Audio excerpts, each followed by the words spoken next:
بسم الله الرحمن الرحيم، والصلاة والسلام على أشرف المرسلين سيدنا محمد عليه الصلاة والسلام. أهلا بكم أصدقائي طلبة وطالبات الصف الثاني الإعدادي في درس جديد من دروس مادة التاريخ. النهاردة إن شاء الله درسنا بعنوان الخلفاء الراشدون. الخلفاء الراشدون. أول حاجة، الخلفاء الراشدون هم أربعة: أبو بكر الصديق وعمر بن الخطاب وعثمان بن عفان وعلي بن أبي طالب.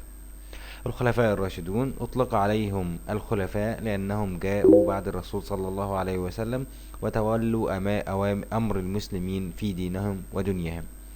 أطلق عليهم الراشدون لأنهم ساروا على نهج الرسول صلى الله عليه وسلم واهتدوا بهديه واستكملوا مسيرته.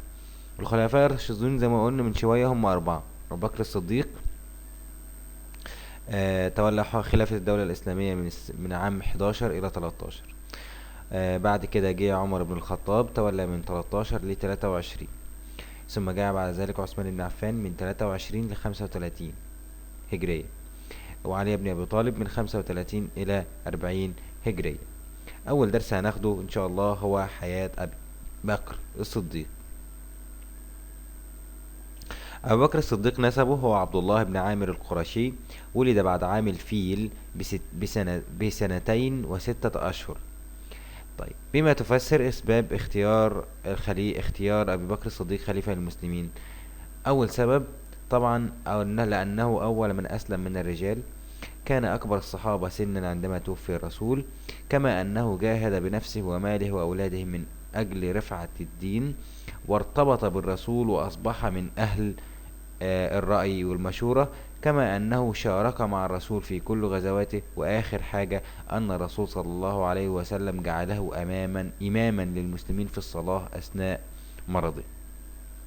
طيب، سيدنا أبو بكر الصديق قبل أن يسلم أو قبل أن يدخل في الإسلام كان تاجرا أمينا ذو مال وفير، عرف عنه الصدق والإحسان والإنفاق على الفقراء والمساكين والتواضع والبساطة ولين القلب، محبوبا من الناس، مترفعا عن عادات الجاهلية، فإنه لم يشرب الخمر، لذلك ارتبط بالرسول وكان من أهل الرأي والمشورة.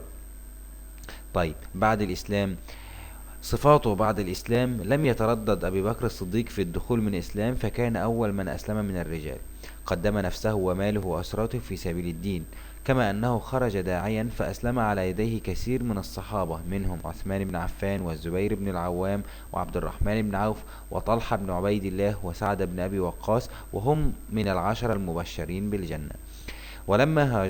لما جهر الرسول صلى الله عليه وسلم بالدعوة، خطب عند الكعبة وتحمل أذى المشركين، فكان أبي بكر الصديق أول خطيب في الإسلام. أنفق ماله ليعطي المحتاج ويحرر العبيد، وظل يساند الرسول بنفسه وماله، فصاحبه في الهجرة، شارك في جميع غزوات، فأحبه الرسول وجعله إماما للمسلمين في الصلاة أثناء مرضه. لما توفي الرسول صلى الله عليه وسلم لم يتحمل الصحابة الخبر، منهم عمر بن الخطاب الذي قال: من قال إن محمدا قد مات ضربت عنقه. لكن أبا بكر الصديق قال في ثبات وصبر: من كان يعبد محمدا فإن محمدا قد مات، ومن كان يعبد الله فإن الله حي لا يموت. فهدأت النفوس وتقبل الجميع فتقبل الجميع أمر وفاة الرسول. لما علم الأنصار بوفاة النبي، اجتمعوا في سقيفة بني ساعدة، واحفظ الاسم ده كويس، سقيفة بني ساعدة، لاختيار خليفة للمسلمين حفاظا على كيان الدولة، وانضم إليهم المهاجرون، ودارت بينهم مشاورات في ود وحب. اتفقوا على أن تكون الخلافة لأبي بكر، وسميت بيعة بيعة خاصة لأنها كانت في سقيفة بني ساعدة.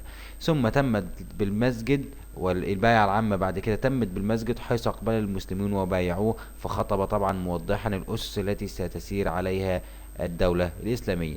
أهم أعمال أبو بكر الصديق: إرسال جيش أسامة بن زيد، وقتال المرتدين، وجمع القرآن الكريم، ونشر الإسلام خارج شبه الجزيرة العربية.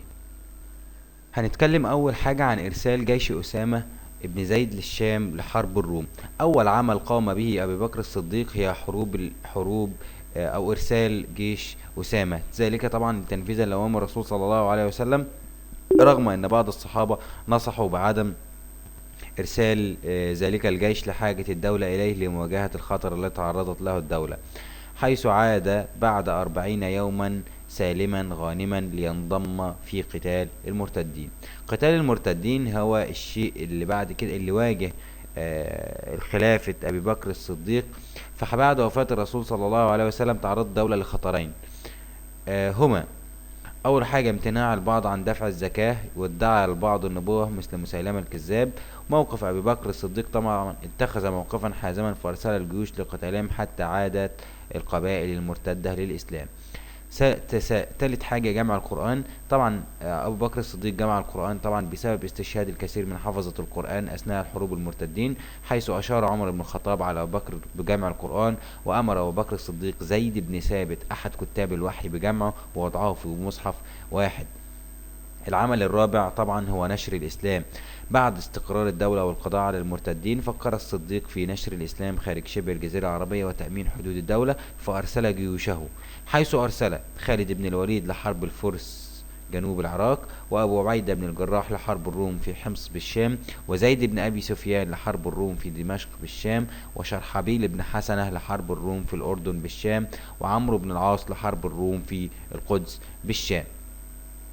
نجح خالد بن الوليد في فتح أكثر من نصف العراق في بضعة أشهر، ولم يجبر أحد على الدخول في الإسلام، وكانت جيوش الشام تحت قيادة أبي عبيدة بن الجراح. ثم أمر الصديق خالد بن الوليد بالتوجه الشام وقيادة الجيوش، ونجح خالد في الانتصار على الروم في موقعة أجنادين سنة 13 هجرية، وتوفي أبو بكر الصديق عن عمر 63 عاما. نصائح أبو بكر الصديق في جنوده أثناء الحرب، قال لهم طبعا ألا تهاجموا القبيلة ليلا وهم نائمون، وأن تنذروهم فإن عادوا إلى ما كانوا عليه من إقرار الزكاة وإقامة الصلاة اقبلوا منهم ذلك، وإن أبوا فلا شيء إلى القتال، ولا تقطعوا شجرا، ولا تقتلوا شيخا كبيرا أو طفلا أو امرأة، ولا تقتلوا أسيرا، وأن تعاملوهم معاملة حسنة. بكده نكون انتهينا من درس النهاردة، درس خلافة أبي بكر الصديق. ارجو ان انتوا تكونوا استفدتم. اي حد عنده اي تعليق، اي سؤال، اي استفسار، اي انتقاد، ممكن يسيب التعليق بتاعه اسفل الفيديو، او ممكن يراسلني شخصيا على صفحتنا على الفيسبوك او هنا يعني على اليوتيوب. شكرا لحسن استماعكم والى اللقاء.